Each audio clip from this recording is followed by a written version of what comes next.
ಧರ್ಮಸ್ಥಳದ ಮೇಲಿನ ಆರೋಪ ಪ್ರಕರಣದ ಷಡ್ಯಂತ್ರದ ಭಾಗಿಯಾಗಿರುವಂತಹ ಬುರ್ಡೆ ಗ್ಯಾಂಗ್ನ ಪ್ರಮುಖರಾಗಿರುವಂತಹ ಮಹೇಶ್ ಶೆಟ್ಟಿ ತಿಮಿರೋಡಿ ಅವರ ಮನೆಯಲ್ಲಿ ಇತ್ತೀಚೆಗೆ ಎಸ್ಐಟಿ ತನ್ನ ಕಾರ್ಯಾಚರಣೆಯನ್ನು ಮಾಡಿತ್ತು. ಆಗ ಅವರ ಮನೆಯಲ್ಲಿ ಶಸ್ತ್ರಾಸ್ತ್ರ ಪತ್ತೆ ಪ್ರಕರಣ ಆಗಿತ್ತು.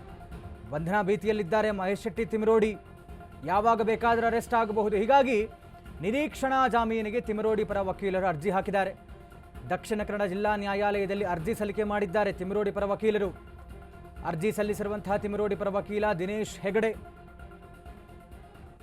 ಇತ್ತೀಚೆಗೆ ಅವರ ಮನೆಯಲ್ಲಿ ಎಸ್ಐಟಿ ಅಧಿಕಾರಿಗಳು ಕಾರ್ಯಾಚರಣೆಯನ್ನು ನಡೆಸಿದಾಗ ಅಕ್ರಮವಾಗಿ ಒಂದಷ್ಟು ಶಸ್ತ್ರಾಸ್ತ್ರಗಳು ಪತ್ತೆಯಾಗಿತ್ತು. ಅಂದರೆ 2 ತಲವಾರು ಮತ್ತು 1 ಬಂದೂಕು ಪತ್ತೆಯಾಗಿತ್ತು. ಹೀಗಾಗಿ ಆರ್ಮ್ಸ್ ಆ್ಯಕ್ಟ್ ನಾಡಿ ಅವರ ಮೇಲೆ ಪ್ರಕರಣ ದಾಖಲಾಗಿತ್ತು. ಹೀಗಾಗಿ ಬಂಧನ ಭೀತಿ ಎದುರಾಗ್ತಾ ಇರುವಂಥದ್ದು ಮಹೇಶ್ ಶೆಟ್ಟಿ ತಿಮಿರೋಡಿಗೆ.